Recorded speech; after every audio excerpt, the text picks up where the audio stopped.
목회자인 저에게 늘 남아있는 질문이 있습니다. 아마 죽을 때까지 계속 해야 되는 질문인 것 같습니다. 어떻게 하면 건강한 교회를 세울까 하는 것이 목사인 저에게 남겨진 반복적이고 계속될 질문입니다. 이 땅 가운데 완전한 교회는 없습니다. 그런 교회는 세울 수도 없습니다. 하지만 건강한 교회는 세울 수 있습니다. 요즘 코로나 때문에 여러분은 하루에 몇 번 손을 닦습니까? 저는 평일에도 교회에 있다 보니까 교회에는 곳곳에 손세정제가 있거든요. 그러니까 오며 가며 꾹꾹 눌러서 손을 닦고, 평상시에 우리 손 그냥 이렇게 대충대충 씻었던 저희들이 뭐 이렇게 닦고 뭐 이렇게 닦고 막 뭐 가진 방법을 다 동원해서 살겠노라 이거를 닦고 우리가 이러지 않아요. 이것이 무슨 영양제인 줄 알고 핸드크림인 줄 알고 손세정제를 사용하고 꼼꼼하게 바릅니다. 하지만 손바닥에 세균이 있다고 사람이 죽지 않습니다. 이것을 잘 닦아내면 문제가 되지 않는 거죠. 균이 없어야, 무균해야 건강하냐? 그렇지는 않습니다. 우리는 손을 닦으며 살면 건강에 문제가 없습니다. 입 안에도 세균이 많고 더러운 것이 있어서 우리는 이를 계속 닦으며 살아야 합니다. 밥 먹고 가만히 있으면 건강해지지 않아서 적당한 운동을 해야 합니다. 하루에 3끼 골고루 이렇게 지속적으로 영양을 섭취해야만 합니다만, 완전하지 않지만 그렇게 애를 쓰면 우리는 건강하게 됩니다. 교회에 왜 세균이 없겠습니까? 교회가 왜 문제가 없겠습니까? 모든 교회는 완전하지 않고 불완전합니다. 부족함이 있지만 전체적으로는 건강한 그런 교회를 세울 수는 있습니다. 모든 교회가 다 건강한가? 저는 그렇지는 않다고 생각합니다. 사람이 많이 모이면 건강한가? 꼭 그런 것은 아닙니다. 몸집이 큰 사람을 예전에는 건강하다고 생각했습니다만, 그것은 예전 이야기가 되었습니다. 비만은 각종 성인병의 원인이 됩니다. 오늘날 한국 교회를 어지럽히는 여러 교회들 가운데 대부분도 어떻게 보면 비만의 문제에 걸린 교회들인 경우가 많은 것을 보게 됩니다. 비만한 것은 건강하지 않습니다. 그러면 작으면 건강한가? 몸집이 작으면 다 좋은가? 꼭 그렇지는 않습니다. 이런 교회는 온통 신경이 이 교회가 존재해야 되는데, 죽지 않아야 되는데 하는 것에 초점을 맞추게 되다 보니까 사회적으로, 문화적으로 영향력을, 교회로서 이런 사회적인 영향력, 영적인 영향력을 끼치기가 어렵게 되더라는 거죠. 예전에는 이 개척교회가 전도가 안 됐다, 이런 얘기 많이 했습니다. 개척교회는 전도가 안 돼요. 왜냐하면 우리 교회 한번 설명을 하려 치면 뭐 어느 건물로 들어가가지고 지나가다가 몇 번째 건물에 3층에 있고 3층에도 그 교회만 있는 것도 아니라 뭐 어디 구석으로 어디를 돌고 뭐 이렇게 설명하려면 어렵잖아요. 그래서 개척교회는 전도가 안 돼요. 큰 교회는 그 사거리에서 탁 오른쪽을 향해 보면 뭐 이렇게 해서 전도가 금방 되기도 하는데, 그래서 예전에는 개척교회는 전도가 안 됐다는 소리를 했습니다. 조금 더 지나서 개척교회가 재정적으로 어렵다는 소리를 했습니다. 요즘은요, 개척교회가 생존이 어렵다는 얘기를 합니다. 앞으로 이것은 점점 더 심화가 될 것이라고 생각합니다만, 그러니까 자신의 생존을 위해서 교회의 존립이 문제가 있다 보니까 어떻게든 살아남아야 하기 때문에 건강한 교회로서 역할을 갖추기가 어려운 거죠. 내가 너무 배가 고프면 자기 먹기에 바쁜 것이 현실 아니겠습니까?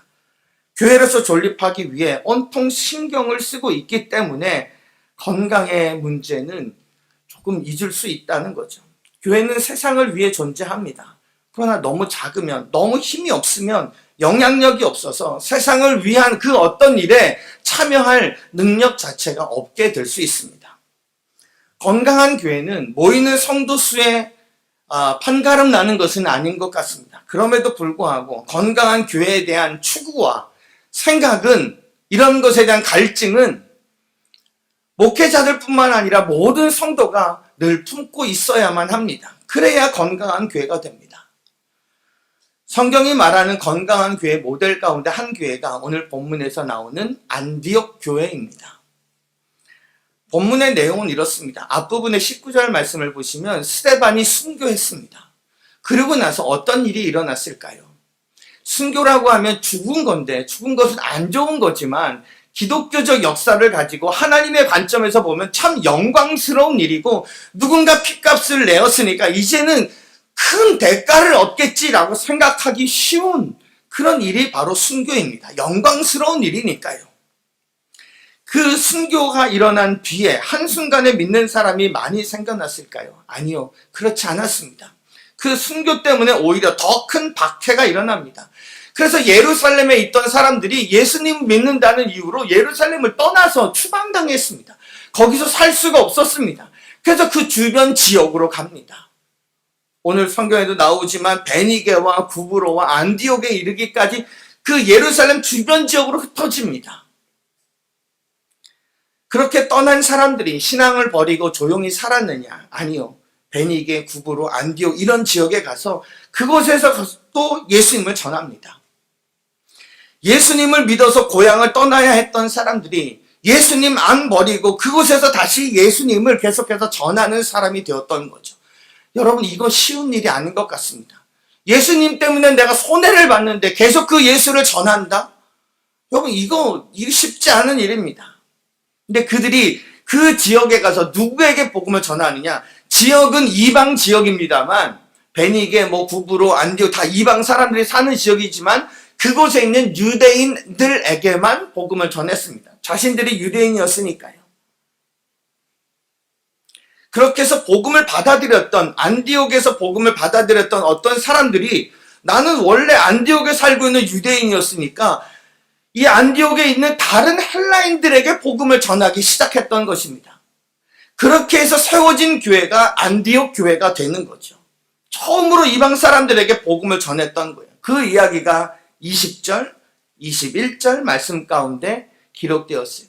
수많은 안디옥에 살던 이방인들이 예수님을 믿게 되었습니다. 그리고 이 소문이 예루살렘에 있던 사람들에게까지 전해졌어요. 예루살렘 교회에 전해집니다. 그래서 예루살렘 교회는 이들이 어떤가 보려고 바나바라고 하는 사람을 그곳에 보냅니다. 당신이 가서 한번 직접 이게 제대로 된 건지 어떤 건지 확인하시라. 그래서 바나바가 그곳에 가지요.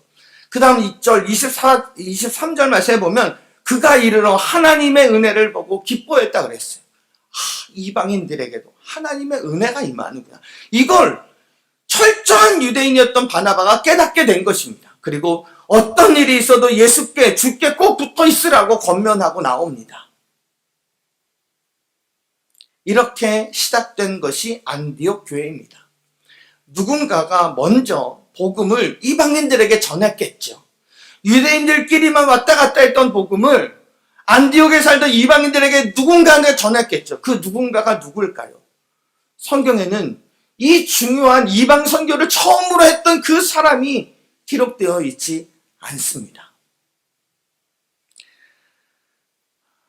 이유는 아주 여러 가지가 있겠습니다만 일단 별로 유명하지 않았던 것 같습니다. 그러니까 이름을 말해도 잘 모를 만한 사람들인 거죠.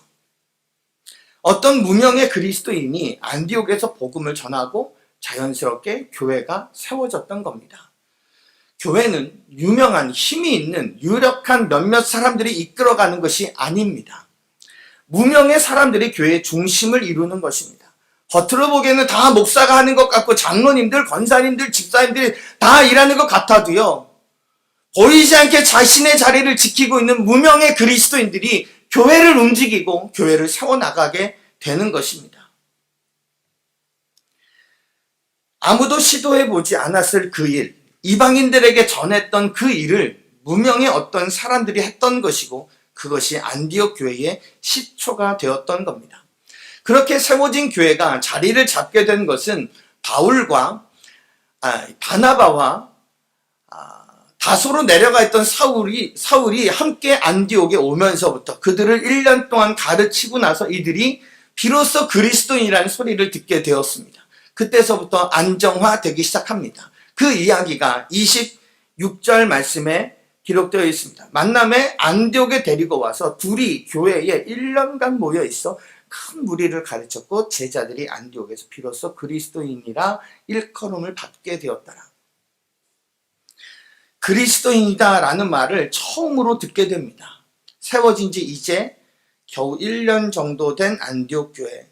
그런데 주변에 좋은 소문이 나고 그리스도인들, 즉 그리스도를 따르는 사람들, 예수님 닮은 사람들, 이런 소리를 듣게 되었던 거죠.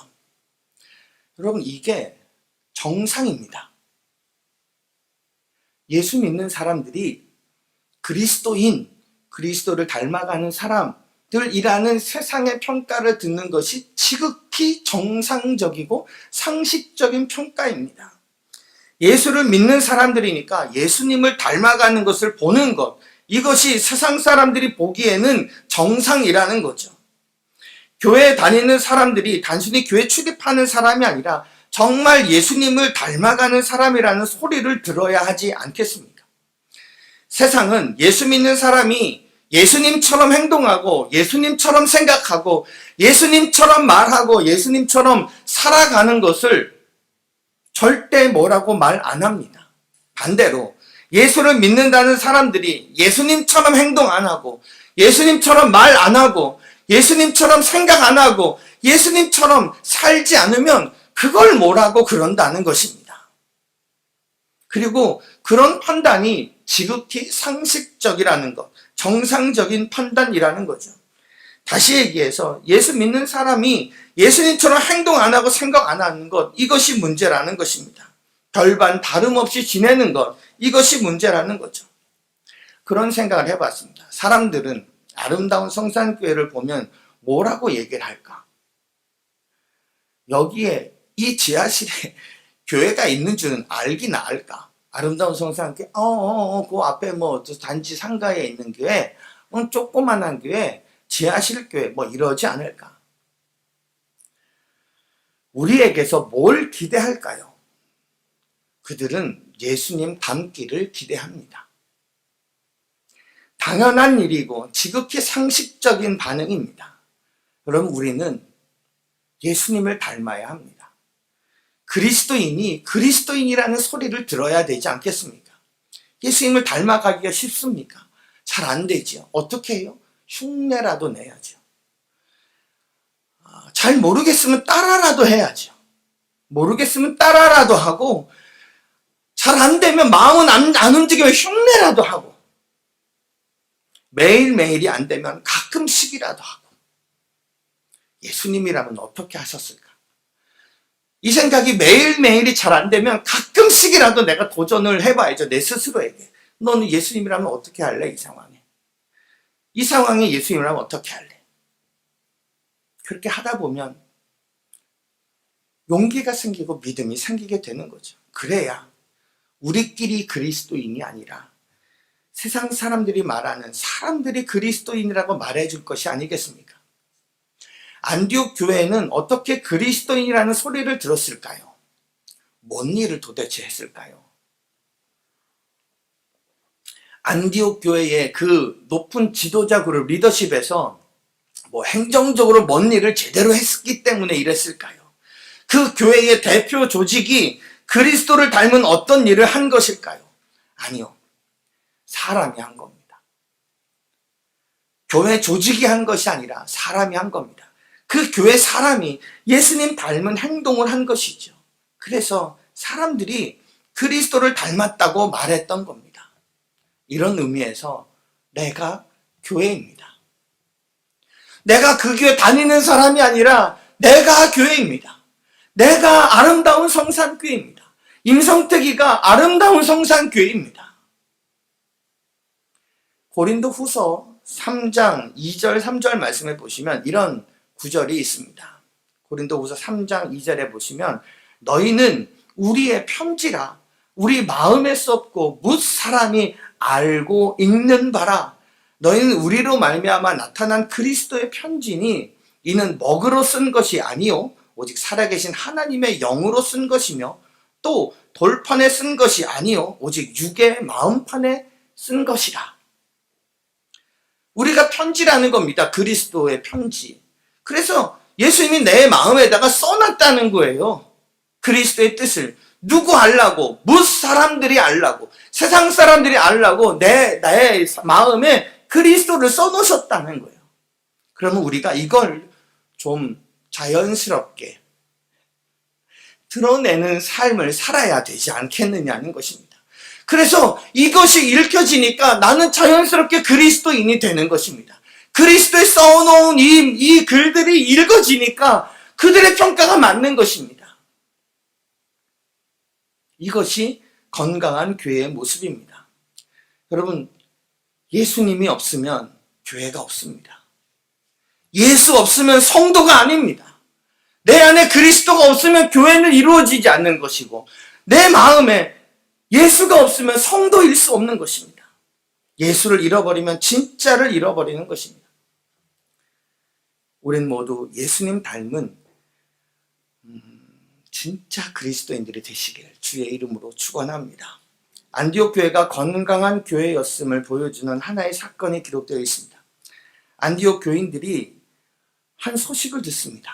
예루살렘으로부터 온 어떤 사람으로부터 이런 예언을 듣게 되고, 어떤 예언이냐면 이제 큰 흉년이 있을 것이다, 그런 예언을 들었는데, 진짜 글라우디온가 하는 그 사람 때 정말 예루살렘에 큰 흉년이 들었다는 소식을 듣습니다.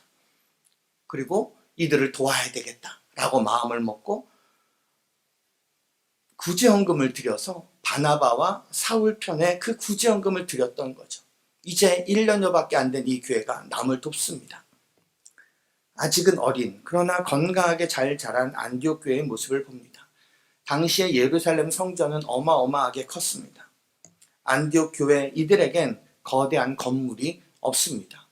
안디옥 교회에 당시에 무슨 기적과 또 같은 일들이 일어났다, 그런 거 성경에 없습니다. 그러나 작지만 제 역할 잘 감당하고 있는 안디옥 교회는 건강한 교회의 모범을 보여주고 있는 거죠.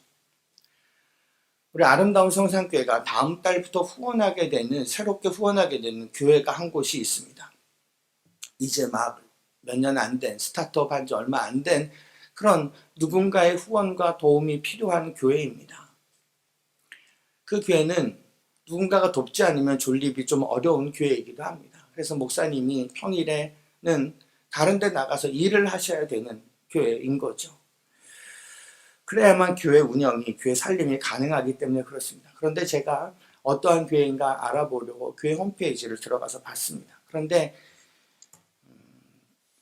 다른 곳을 후원하고 있더라고요. 이 교회가. 스타트업 한 지 얼마 안 된 이 교회가. 그것도 8군데나. 그래서 제가 그 모습을 보고 참 마음이 따뜻해졌습니다. 그리고 제 마음에 이런 생각을 했습니다. 야, 이 교회 되겠구나. 되겠구나.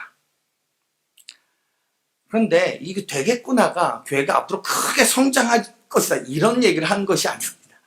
크게 성장하지 않는다고 해도 이 교회는 정말 하나님께 필요한 교회가 되겠구나. 그 지역에 꼭 필요한 교회가 되겠구나 하는 생각을 했습니다. 우리 주변에는 더 어려운 사람들이 있습니다. 많은 자그마한 교회들이 내가 어려우니까 남 후원하는 거 다 잊어버립니다. 주변에 더 어려운 사람들, 흉년을 만난 사람들이 있다는 것을 우리가 잊지 말아야 합니다. 요즘에는 예전에 잘 안 보였던 것들이 자꾸 눈에 들어오지 않습니까? 평상시에는 잘 안 보였던 폐업한다고 하는 현수막이 눈에 자꾸 들어옵니다. 저기 죽전 그 옷 상가를 만드는데 거기에도 보니까 폐업, 코로나를 이기지 못해 6월 29일에 폐업합니다. 폐업을 하려고 해도 폐업할 때 드는 돈이 있어서 폐업도 못하고 있는 그런 식당, 밀린 월세 다 하고 원상 복구하고 나가야 되고 이래야 돼서 폐업도 못하고 그냥 질질 끌고 오는 사람들도 많이 있어요. 안타깝죠. 도와줘야죠. 어떤 목사님이 한 기업체의 CEO들을 다 모아놓고 어떻게 사회에 도움을 줄 수 있을까, 구제하며 봉사할 수 있을까에 대한 강연을 한 내용을 제가 우연치 않게 들었습니다. 그 목사님의 강연의 내용을 요약하면 이렇습니다. 구제하고 섬기고 봉사하는 거 좋은데 그 중에서 제일 좋은 구제는 첫 번째가 일자리를 제공해 주는 것이다, 그러더라고요. 목사님이 와가지고 기업 회사 사장들한테 일자리를 제공해 주는 게 제일 좋은 구제다. 1등이다. 두 번째는 물건을 구입해 주고 이용해 주는 구제. 일명 소비 구제 해주는 거라는 거죠. 그리고 세 번째가 교회나 기관들을 통해서 물질로 후원하는 것이다. 모든 교인이 구제헌금에서 교회가 주도록 하는 거 참 좋은 일이지만 그게 여러분 어떻게 보면 3순위 구제입니다. 내가 기업의 사장이 아니어서 일자리 제공해 주기는 쉽지 않지만 소비하시면 됩니다. 낭비하라가 아닙니다. 적절하게 소비해 주는 것입니다. 소비해서 구제하시면 됩니다. 이용해 주시는 겁니다. 어차피 내가 교회입니다. 우리가 교회입니다. 그렇게 나누는 것이 건강한 나눔인 거죠. 안디옥 교회는 흉년을 맞은 위기의 가운데 있었던 이웃을 도왔습니다. 이런 거 궁금하지 않으세요? 얼마나 보냈을까요? 안디옥 교회 사람들은 예루살렘에 있던 사람들에게 얼마를 보냈을까요? 성경에 기록이 없습니다. 왜요? 중요하지 않은 것 같습니다. 얼마를 보냈는지는 중요한 것이 아닙니다. 29절 말씀을 보시면 제자들이 각각 그 힘대로 유대에 사는 형제들에게 부조를 보내기로 작정하고 이를 실행하여 바나바와 사울의 손으로 장로들에게 보냈다 그랬어요. 어떻게 보냈다고 29절에서 이야기를 하냐면 각각 힘대로 그리고 작정하고 보냈다는 거죠. 각각이라는 말을 보면 교회가 얼마 딱 정했던 것, 그래서 교회 측에서 보낸 것이 아니라 다 한 명 한 명이 동참했다는 거죠. 힘대로라는 말은 그 각각이 드린 헌금의 금액이 다 다르더라는 것입니다. 힘이라는 것이 꼭 경제적인 힘만을 뜻하는 것은 아닙니다. 물론 형편에 따라 드리지만 또한 결심에 따라 드리는 것이기도 합니다. 내가 도와야지 마음먹기에 달려있는 문제입니다. 다 경제적으로 헌금의 수가 정해졌던 것이 아니라 힘대로 하는 것이고 또한 믿음대로 하는 것입니다. 그래서 금액이 다 달랐던 거죠. 그렇게 적게 내기도 하고 많이 내기도 하는 것에 대한 아무런 문제 제기가 없이 이 구제헌금을 보냈던 것입니다. 그리고 마지막에 작정하고 보냈다는 것은 결심하고 보냈다는 거예요. 작정하고 일을 실행했다 그랬잖아요.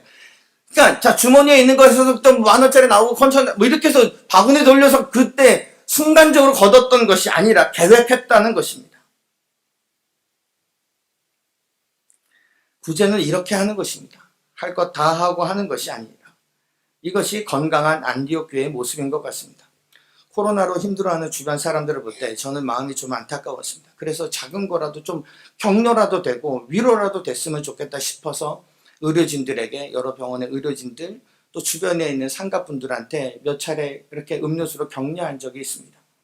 제가 직접 가지는 않았고 우리 전도사님들이 이렇게 나누었습니다만 어떤 교회가 이렇게 계속해서 뭘 갖다 주나 이러다 한 번 하고 말겠지 했더니 또 주시고 그래서 목사님 누군지 얼굴 궁금하다 뭐 이런 얘기도 듣고 그랬습니다만 사람들이 좋아하니까 저도 좋았습니다. 제가 잘 알고 지내는 주변에 있던 어떤 부동산 사장님이 어느 날 저한테 와서 이런 얘기를 하더라고요. 목사님은 다른 사람들을 많이 의식하셔야 돼서 굉장히 행동하기에 불편하고 그러시지는 않으세요? 이러시더라고요. 그래서 뭔 소리예요? 내가 그래가지고 물어봤어요. 그랬더니 이렇게 교회가 좋은 일을 해야 되니까 음료수도 막 다 보내고 막 이런 것이 그들에게 잘 보이기 위한 뭐 이런 것이라고 생각하더라고요. 그래서 저 그런 거 신경 안 써요. 해야 할 일이어서 그냥 하는 거예요. 이렇게 대답을 한 적이 있습니다. 앞으로도 몇 달 후에 지금은 재난지원금이 좀 풀려가지고 상가가 반짝반짝 잠깐이라도 반짝합니다만 이게 좀 끝나면 몇 달 뒤면 또다시 어려운 시기가 올 거예요. 그때 또 하려고요. 교회가 그렇게 어려운 사람들을 도와야지 되는 것이니까요. 격려라도 하려고요. 여러분 그냥 할 일이기 때문에 하는 것이어야 되는 것입니다. 또 하나 건강한 교회의 모습을 보였던 안디옥 교회가 자신을 위해서도 할 일이 많은 그런 교회가 사도행전 13장 1절부터 3절까지의 말씀을 보시면 교회의 중요한 두 인물이었던 이 바나바와 바울을 선교사로 파송하는 내용이 나옵니다. 1절 말씀에 보면 그곳에 있던 여러 교사들의 이름들이 기록이 되어 있습니다. 그리고 나서 2절 말씀에 보면 주를 섬겨 금식할 때에 성령이 이르시되 내가 불러 시키는 일을 위하여 바나바와 사울을 따로 세우라 하시니 이에 금식하고 기도하고 두 사람에게 안수하여 보내니라. 그리고 보냈다니까요. 지도자를요. 이제 막 시작한 교회인데 선교를 합니다. 다른 지역에 복음을 전하요. 그래야 합니다. 건강한 교회는 그렇게 할 수 있습니다. 교회에 있어서 복음을 전하는 선교는 선택적인 사항이 아닙니다. 하나님께서 교회를 세우신 이유는 큰 틀에서 보면 선교를 위해서입니다. 복음의 확장을 위해 교회를 세워주신 거죠. 교회는 이를 위해서 마음을 다해야 합니다. 선교하는 교회가 성장한다는 말이 있기는 하지만 틀린 말은 아니지만 꼭 맞는 말도 아닙니다. 왜냐하면 선교는 성장하기 위해서 하는 것이 아니기 때문에 그렇습니다. 할 일을 하는 것이기 때문에 그런 거죠. 아름다운 성산교회는 현재 38곳을 돕고 있습니다. 이것이 참 영광스럽고 저는 감사합니다. 교회가 재정적으로 참 어려웠던 적이 한두 번이 아닙니다. 교육자들에게 생활비도 제때에 주지 못했던 적들이 많이 있었습니다. 그럼에도 불구하고 해외 선교사님들, 미자립 교회 여러 기관들, 여러 구제 손길이 필요한 곳에 선교비를 보내는 것만큼은 정확하게 보내려고 굉장히 애를 썼던 것 같습니다. 그리고 그렇게 안 하면 하나님 앞에 혼날 것 같다라는 그런 생각도 있었습니다. 지 생활비는 미리 챙겨 놓으면서 복음 전하는 일에는 그렇게 마음이 다치더냐 이런 말을 들을 것 같아서 저 생활비는 조금 뒤에 그 다음 주에 이렇게 넘어갔던 거죠. 어찌됐건 지금 38군데를 돕고 후원할 수 있어서 저는 참 감사합니다. 좀 고집스럽게 선교하는 일에 복음 전하는 일에 우리 함께 최선을 다했으면 좋겠습니다. 많은 성도들이 이 선교와 이웃을 위해 기도하시고 물질로 후원하고 계셔서 참 감사합니다. 모든 교우들이 최소한 한 가정이 한 곳의 선교지는 후원했으면 좋겠다 하는 생각을 합니다. 각 목장에서도 내가 우리 목장이 후원하는 선교지가 별도로 있었으면 좋겠습니다. 그래서 모일 때마다 우리 선교사님을 위해서 기도하고 우리가 후원하는 교회의 부흥을 위해서 기도하면 얼마나 좋을까 하는 생각을 합니다. 해도 되고 안 해도 되는 문제가 아닙니다. 복음을 전하는 것, 사랑을 나누고 구제하는 것은 교회가 존재하는 이유입니다. 이런 교회는 어떻게 세워질까요? 이건 교회가 만드는 것이 아니라 내가 이런 사람이 될 때에 가능하게 되는 것입니다. 이것에 대해서 우리가 소망을 품었으면 좋겠습니다. 이를 위해 함께 헌신했고 하면 좋겠습니다. 이건 하나님이 참 기뻐하시는 일입니다. 아름다운 성색에도 참 부족한 것이 많은 교회이지만 1년밖에 안 되었던 안디옥 교회도 선교하고 구제하는데 우리는 좀 더 감당했으면 좋겠습니다. 어떤 분은 우리나라도 다 예수 믿는 사람이 다 예수 믿는 게 아닌데 왜 해외에 나갑니까? 사마리아와 땅끝까지는 이스라엘과 예루살렘과 유대를 먼저 한 다음에 하는 것 아닙니까? 라고 지역적인 개념으로 볼 때가 있습니다. 하지만 꼭 그렇지는 않습니다. 우리나라에서는 시대적으로 별로 발휘될 수 없는 나의 재능이, 나의 기술이 그 선교지에서는 엄청나게 유용하게 사용되는 재능이나 기술이 될 수도 있습니다. 우리나라 돈으로 한 500만 원, 1000만 원 정도면 필리핀 땅에 200명이 들어가서 함께 예배 드릴 수 있는 예배당을 세울 수 있습니다. 10명 모이던 교회에 예배당을 지어놓으면 200명이 들어가서 예배를 드립니다. 그 마을에서 제일 좋은 건물이 되세요. 이거는 선교의 본질적인 문제는 결코 아닙니다. 예배당을 짓는 것이 선교의 최종적 목표가 아닙니다만 그 헌금의 가치가, 돈의 가치가 좀 남다르다는 거죠. 우리나라에서 500만 원 갖고 200명이 들어갈 예배당을 어떻게 건축할 수 있겠습니까? 하지만 그 땅에서는 되더라는 거죠. 이 땅에서는 내 기술이 이미 사장되어 가는 기술인데 저 땅에서는 아주 사람들을 유익하게 하고 사람을 살리는 일이 될 수도 있다는 거죠. 선교에 대한 비전을 갖고 기도하셨으면 좋겠습니다. 내가 하는 기업이 그리고 나의 가정이 더 많은 선교사와 교회를 후원하게 해달라고 기도하셨으면 좋겠습니다. 그리고 헌신하시면 하나님께서 선교할 수 있는 마음도 주시고 후원할 수 있는 물질도 주실 줄로 믿습니다. 아름다운 성산교회는 건강한 교회를 향해 달려가야 합니다. 우리 교회만의 부흥과 성장만을 꿈꾸지 마시고 하나님 나라 전체를 바라봤으면 좋겠습니다. 누군가 그런 말씀을 하셨어요. 선교나 구제는 던지는 것이라고. 성경에도 보면 그런 표현이 있어요. 강물에 떡을 던진다라는 표현이 있어요. 다시 받으려고 그 강물에 던지는 것이 아니잖아요. 주는 마음으로 하는 것이 있는 거죠. 금방 열매가 얻어지는 것이 아닙니다. 그 열매를 내가 직접 보지 못할 수도 있습니다. 그러나 계속 던져야 합니다. 누군가는, 어느 땅에 있는 그 누군가는 얼굴도 모르는 우리들의 기도와 물질로 말미암아 예수를 영접할 수 있습니다. 얼굴도 모르는 우리들의 헌신으로 말미암아 가난에서 벗어날 수 있습니다. 누군가는 새로운 꿈을 가질 수도 있습니다. 엄밀하게 보면 안디옥 교회가 건강한 교회인 직접적인 이유는 구제나 선교를 많이 했기 때문이 아닙니다. 가장 중요한 이유는 그리스도인이었기 때문에 그렇습니다.